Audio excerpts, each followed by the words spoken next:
So, hello everyone, welcome back to my channel. On this channel, I used to explain maths, science, social, and English. So, let us begin our chapter of political science.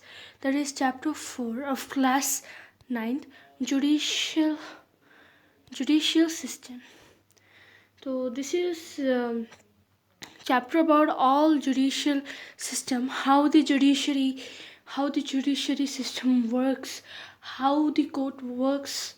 It's all about that chapter. Let us learn the objectives, what we are going to cover today, and what we are going to learn in this chapter. That is, first is the structures and the function of the Supreme Court of India, the structure and the function of the High Court, subordinate court or revenue courts. We are going to learn about all the courts of India today.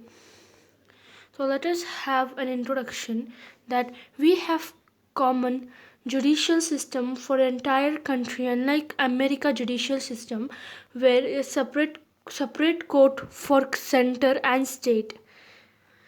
तो क्या बोल रहे हैं ये लोग कि हम लोगों के पास we have a common judiciary system for entire country. हमारे पास एक कॉमन जुडिशरी है. We say like supreme court में एक कॉमन जुडिशरी. ऐसा नहीं है कि ये दूसरा का नहीं. लेकिन अनलाइक अमेरिका के पास कोई दूसरा ही जुडिशियल सिस्टम है where there are separate courts for the centre and the state. मतलब जो मेन होता है ना उसके लिए एक अलग कोर्ट होता है और जो स्टेट के लिए अलग कोर्ट होता है. लेकिन हमारे लिए सेंटर के लिए भी एक ही कोर्ट, स्टेट के लिए भी एक ही court. Our judiciary is independent of the guidance of the legislative and executive. तो क्या होता है, ऐसा नहीं है कि जुडिशरी डिपेंडेंट है ऑन एग्जीक्यूटिव एंड लेजिस्लेटिव. वो इंडिपेंडेंट है. ऐसा नहीं कि वो जुडिशरी बस लेजिस्लेटिव पे मतलब बहुत ज़्यादा ये करता है, डिपेंड करता है, नहीं करता. ये बहुत इंडिपेंडेंट है. High court, subordinate court and the district court functions under supreme court. ये जो पूरे हाई कोर्ट है, सबॉर्डिनेट कोर्ट है और डिस्ट्रिक्ट कोर्ट है, वो किसके अंदर फंक्शन करते हैं? सुप्रीम कोर्ट के अंदर. अगर से सुप्रीम कोर्ट ने ना बोल दिया हो कि इसको नहीं चलाना हाई कोर्ट में, तो हाई कोर्ट नहीं चलाएगा. तो वो सा सुप्रीम कोर्ट है. The supreme court is the highest court of law. It's judgemental is final. अब बोला कि अब एक डिस्ट्रिक्ट कोर्ट में था, वो एक केस डिस्ट्रिक्ट कोर्ट में चल रहा है. अब डिस्ट्रिक्ट कोर्ट वाले भी नहीं संभाल सके वो केस को, तो वो कहाँ जाएगा? हाई कोर्ट वाले भी डिसीजन नहीं बना पाए, तो सुप्रीम कोर्ट ने अगर से डिसीजन नहीं बनाया तो वो फाइनल है, वो डिसीजन नहीं बनेगा. अगर से डिसीजन बन गया तो भी वही फाइनल होगा. तो let us learn some deep करते हैं इसमें. The supreme court came into existence by act of parliament on January 28, 1950. जो सुप्रीम कोर्ट है वो जो कि कब बाई एक्ट मतलब एग्जिस्टेंस में कब आई? January 28, 1950 में. ये याद रख लेना बच्चों. 2 दिन बाद कॉन्स्टिट्यूशन बनने के आई थी ये. It is in New Delhi. The president appoint the chief justice and the other जजेस ऑफ सुप्रीम कोर्ट. जो प्रेसिडेंट होता है ना बच्चों, कंट्री का प्रेसिडेंट, हमारे कंट्री का प्रेसिडेंट कौन है? द्रौपदी मुर्मू. वही अपॉइंट करती है किसको? चीफ जस्टिस को एंड द जजेस ऑफ द सुप्रीम कोर्ट. वही अपॉइंटमेंट मतलब उनके पास ही एक राइट है कि वो ही अपॉइंट कर सकती है. एट प्रेजेंट देयर आर 31 जजेस इंक्लूडिंग द चीफ जस्ट बस एक ही होता है. जजेस 31 हैं. अब हम पढ़ेंगे क्वालिफिकेशन जो कि ज़रूरत है एक सुप्रीम जज बनने के लिए. क्वालिफिकेशन ऑफ द सुप्रीम जजेस आर कोर्ट जजेस are should be an Indian citizen. अब वो इंडियन सिटीजन तो ज़रूर होना चाहिए. Should have served as a high court जज फॉर एटलीस्ट 5 years. वो हाई कोर्ट में एक जज बने रहना चाहिए, हाई कोर्ट को सर्व करा हो वो वाला बंदा ही बन सकता है, क्वालिफाइड हो सकता है एक सुप्रीम कोर्ट जज के लिए। एटलीस्ट 5 ईयर तो भी वो काम मतलब करना चाहिए हाई कोर्ट में, तभी वो सुप्रीम कोर्ट के लिए वो अपील कर सकता है खुद के लिए। और should have been an advocate of the High Court for at least 10 years or should be distinguished jurist as per the president's opinion। ये अगर से वो एक जज भी ना हो तो वो एक एडवोकेट होना चाहिए। वो एडवोकेट मतलब जो लड़ते हैं लॉयर्स, उनको बोलते हैं एडवोकेट बच्चों। वो एडवोकेट बनना, एटलीस्ट वो एडवोकेट रहो तो उसे 10 ईयर्स उधर हाई कोर्ट में बिताने होंगे, तभी वो क्वालिफाई कर सकेगा। अगर से वो सब भी उसने ये क्या है, एक कैंडिडेट अगर से वो जो है बंदा, उसने हाँ भाई उसने करा हुआ है 10 ईयर्स एडवोकेट बना हुआ है, लेकिन वो प्रेसिडेंट के मुताबिक वो बंदा नहीं है, तो वो बंदा नहीं बन सकता। तो वो पूरा प्रेसिडेंट के ऊपर निर्भर होता है बच्चों कि प्रेसिडेंट किसे रखना चाहते हैं किसे नहीं। The age of the retirement of Chief Justice of the Supreme Court is 65 years. However, they can resign earlier if the judges are found guilty while discharging their duties. They can be removed from the office by the president on the recommendation from both the house with the specified majority। तो जो retirement की as है supreme court के जज की, वो जाके 65 years है। अगर से वो उससे पहले ही रिटायर होना चाहते हैं, उनकी मर्जी, वो रिटायर कभी भी दे सकते हैं। और अगर से वो जज गिल्टी मान रहा है, खुद को मान रहा है कि मैं नहीं करना चाहता ये सब कुछ और मैं गलत हूँ इधर चीज़ में, तो while discharging their duties they can be removed from the office by the president। ये प्रेसिडेंट अगर से उन्होंने कुछ गलती की है जज ने, तो क्या करेंगे, जो प्रेसिडेंट है वो उनको निकाल भी सकते हैं ऑफिस से on the recommendation from the both house with specified majority के साथ। प्रेसिडेंट पूछेंगे कि कौन कौन चाहता है कि ये जज निकले, तो उधर कितनी मेजॉरिटी होंगी, उतनी मेजॉरिटी से वो बंदा या जज निकल जाएगा बाहर। अगर से उसने कोई गिल्टीनेस की हो, अगर से उसने कोई बुरा चीज़ किया हो तो। After their resignation or retirement, the judge cannot practice before any court। तो क्या होगा, अगर से वो रिटायरमेंट दे देंगे तो उसके बाद वो कोई भी कोर्ट एक्टिविटीज़ नहीं कर सकते। Their salaries and allowance are decided by the act of parliament. इनकी जो सैलरी वो सभी एक्ट ऑफ पार्लियामेंट ही डिसाइड करेंगी। अब हम ये देखो, यह होता है हमारा सुप्रीम कोर्ट, जो कि अब हम इसके फंक्शंस एंड पावर्स के बारे में पढ़ेंगे। हम पढ़ेंगे कि ये कितना पावरफुल है। सुप्रीम कोर्ट एक्चुअल में दिल्ली में है, हम लोगों को पता है। Functions and powers, original powers, हम पढ़ेंगे इसकी original power. Our original power, resolving the disputes between the union and the state and the between the states। ये एक डिस्प्यूट्स, जो भी मिसअंडरस्टैंडिंग है, जो भी केस, जो भी ये है, वो बिटवीन द यूनियन मतलब मेन ब्रांच और स्टेट्स के बीच में है, वो सॉल्व करता है। और स्टेट्स के बीच में, स्टेट्स के अंदर ही स्टेट्स के बीच में भी कोई भी मतलब वो हो जाता ना, झगड़ा उगड़ा, वो पूरा सुप्रीम कोर्ट ही देखता है। Safeguarding their fundamental rights of the citizen. ये राइट्स ऑफ सिटीजन्स को बहुत ये करते हैं, बहुत ऊंचा मानते हैं in the supreme court. interpreting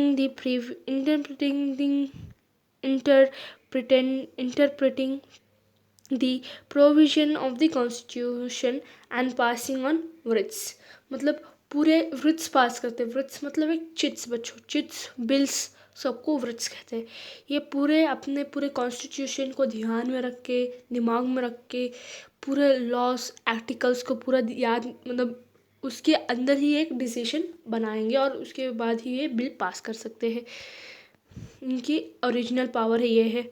अब इनकी अपीलेट पावर क्या है, मतलब ओके ओके वाली पावर, मतलब मिडल पावर बोलते हैं ना, ओरिजिनल थोड़ा सा ये थोड़ा सा कम, वो सब होती वैसा होती है। Appellate power, citizens may file cases in the Supreme Court against the judgment given in the lower courts। मैंने जैसे बोला कि लोअर कोर्ट्स मतलब हाई कोर्ट या डिस्ट्रिक्ट कोर्ट में इनको कुछ एक जस्टिस नहीं दी है, तो ये क्या करेंगे, जो सिटीजन्स हैं अपील करेंगे। ये आके अपील, ये जाके जो सिटीजन्स, ये बस पावर बस सिटीजन्स के लिए बच्चों, सिटीजन, ये बस स्टेट्स और यूनियन और स्टेट्स के बीच में है और बिटवीन स्टेट्स के बीच में होता है ये, और ये बस सिटीजन्स के बीच में होता है। अब सिटीजन्स को जस्टिस नहीं मिलता लोअर कोर्ट में, ये जाके सुप्रीम कोर्ट में जाके पूछते हैं। The supreme court may except such appeals and issue judgement in this matter. It may also give a special direction to the citizen to file such appeal। तो जो protest चलता है, जो यही चलता है, वो पूरा एक ये दिखाते हैं ये लोग, सुप्रीम कोर्ट उनको जस्टिस देते हैं, ये गलत को गलत कहते हैं या जो विक्टिम को जस्टिस देते हैं। अब हम पढ़ेंगे एडवाइजरी पावर।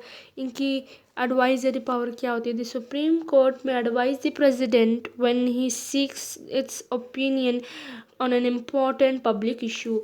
अब पब्लिक इशू पे ये देते हैं ये लोग, सुप्रीम कोर्ट वाले हैं, प्रेसिडेंट को बिठा के पूरे एक एडवाइस देते हैं।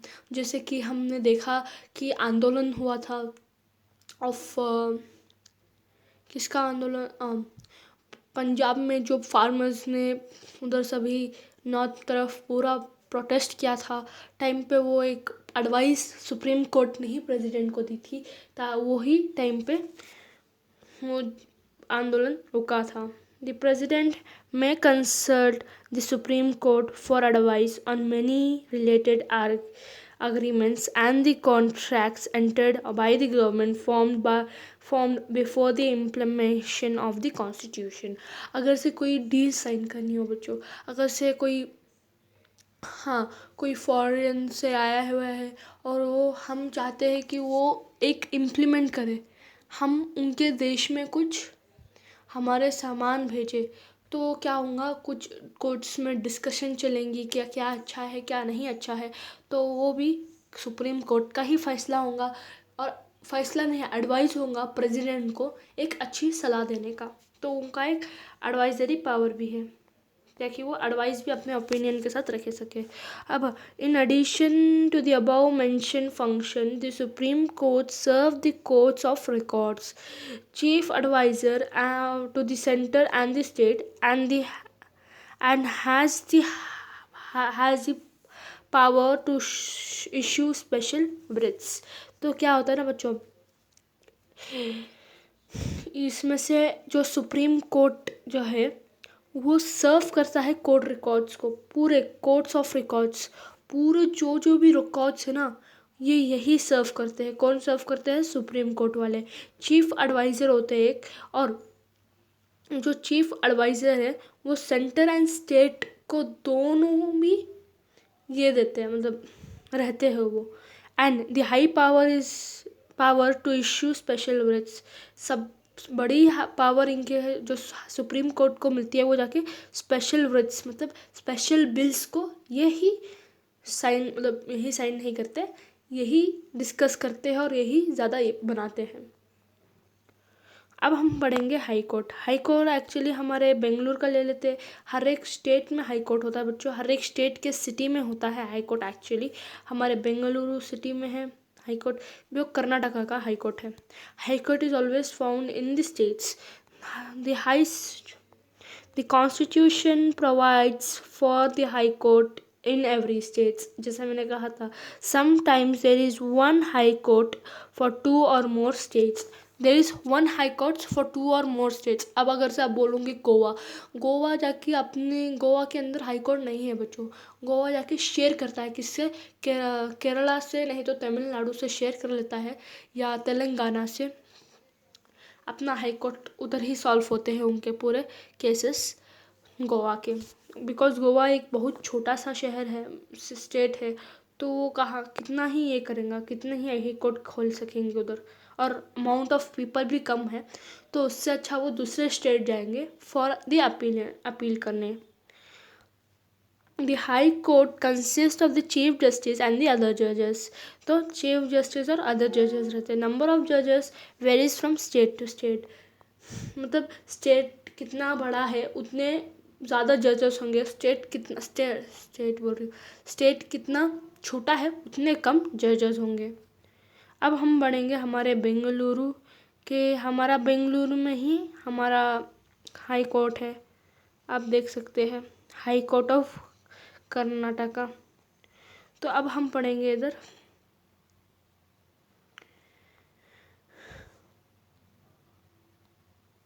The qualifications of high court जजेस आर। तो अब हम पढ़ेंगे क्वालिफिकेशन क्या क्या होनी चाहिए एक हाई कोर्ट जज की। Should be an Indian citizen, ये तो हर एक पॉलिटिक्स में जाने के लिए एक हमें इंडियन सिटीजन होना ही पड़ता है। Should have served as judiciary officer in a judicial officer in a judicial office. ये एज अ जुडिशरी जो ऑफिसर होते हैं ना बच्चों, वो सा काम करना होना, मतलब वो फील्ड पे भी रहना चाहिए, तभी उनको एक हाई कोर्ट जज बनाएंगे। और two should be worked as an advocate of the high court for 10 years. 10 years के लिए वो हाई कोर्ट में एक एडवोकेट बनना चाहिए। Should be an distinguish jurist as per as the opinion of president. ये पूरी ओपिनियन पे उतरना चाहिए एक प्रेसिडेंट के, तभी ये एक जज बन सकते हैं बच्चों। तो हर एक चीज़ प्रेसिडेंट देखते हैं जुडिशरी में, ज़्यादा कर प्रेसिडेंट का ही रोल है जुडिशरी सिस्टम में बच्चों। The age of the retirement of the judiciary is 62। 65 जाके हाई कोर्ट की थी, ये जाके 62। However they can resign earlier if जज can found guilty while the discharging their. वही सेम, अगर से ये कुछ गलती कर देते, हाई कोर्ट में भी जजेस कुछ गलती कर देते, तो जो प्रेसिडेंट है with the majority of the जजेस, दूसरे जजेस और जो भी हाउस में बैठे रहे उधर, उनकी सहायता से, उनकी मेजॉरिटी से वो उनको निकालना चाहते हैं, कितनी मेजॉरिटी आएंगी उसके मुताबिक वो निकल भी सकते हैं if they have done something mistake. अब हम पढ़ेंगे फंक्शंस ऑफ हाई कोर्ट। तो हाई कोर्ट के फंक्शन है, the high court has power over the whole state. Its functions are, जो हमें पता है कि हाई कोर्ट जाके बस स्टेट को संभालता है। It original power to resolve the civil and the criminal cases, naval, marital and the concepts of and contempt of court cases। ये ज़्यादातर क्रिमिनल और सिविल केसेस में ज़्यादा ध्यान देते हैं और ज़्यादा रिजॉल्व करते हैं, जैसे कि नावल, मिराताल and the concept of contempt of court cases. To admit appeal against the judgment passes by the subordinate court in the civil and criminal cases। अगर से भाई जो सबॉर्डिनेट कोर्ट में नहीं हुआ कुछ भी काम, तो वो जाके हाई कोर्ट में सॉल्व होता है। To direct transfer of cases from the lower house to high court. ये जाके जो मैंने जैसे बोला डिस्ट्रिक्ट कोर्ट में ज़्यादा ये नहीं होता, अगर से डिस्ट्रिक्ट कोर्ट में वो केस नहीं सॉल्व हुआ तो ये हाई कोर्ट में आ जाता है। To supervise the working of the subordinate courts. ये जाके सबॉर्डिनेट कोर्ट को सुपरवाइज करता है। To admit the writs pretension of the safeguard of the fundamental rights and the other legal rights of citizens। ये पूरे सिटीजन्स के जो Ritz बनते हैं वो भी यही एडमिट करते हैं, यही लिखते हैं to appoint the staff and the regulating them. ये स्टाफ को यही अपॉइंट करते हैं और इनको बदलाते रहते हैं। और ये आप लोगों को चार्ट, ये फ्लो चार्ट है, आप लोगों को याद करना होगा। पहले आएगा सुप्रीम कोर्ट, बाद में आएगा स्टेट हाई कोर्ट, बाद में डिस्ट्रिक्ट एंड सेक्शन कोर्ट, बाद में आएगा डिस्ट्रिक्ट और सेक्शन कोर्ट के अंदर दो कोर्ट्स आएंगे, सीनियर डिवीजन कोर्ट और चीफ जुडिशियल मजिस्ट्रेट। ये क्रिमिनल केसेस के लिए होगा, एक होगा सिविल केसेस के लिए। अब हम पढ़ते हैं सबऑर्डिनेट कोर्ट। सबऑर्डिनेट कोर्ट के अंदर आता है सिविल कोर्ट।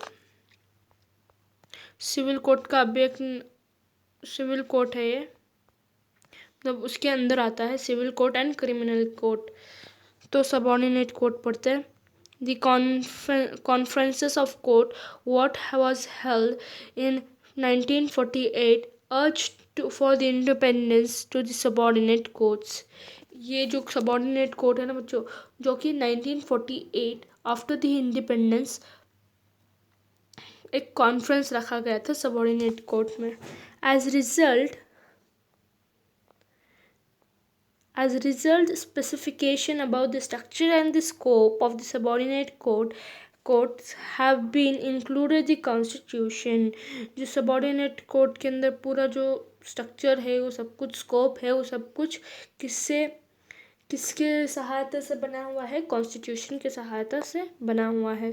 तो subordinate courts differ from the state to state, main features remain the same। जो फीचर्स है, जो मेन फीचर्स है स्टेट्स के, वो सेम ही है, लेकिन डिफरेंट है हर एक स्टेट में। Subordinate courts have been classified into 2 kinds, namely जो ये सबऑर्डिनेट कोर्ट है, ये 2 इसमें हिस्सों में बढ़ा हुआ है। एक सिविल कोर्ट है, एक जगह क्रिमिनल कोर्ट है। तो अब हम पढ़ेंगे सिविल कोर्ट। आई गेस तो हम सिविल कोर्ट सेकेंड पार्ट में पढ़ेंगे। This was only for the first part. तो thanks for watching and don't forget to like, share, subscribe and आपके दोस्त को भी ये कर देना यार, शेयर कर देना ताकि वो भी पढ़ पाए। तो थैंक यू, बाय बाय।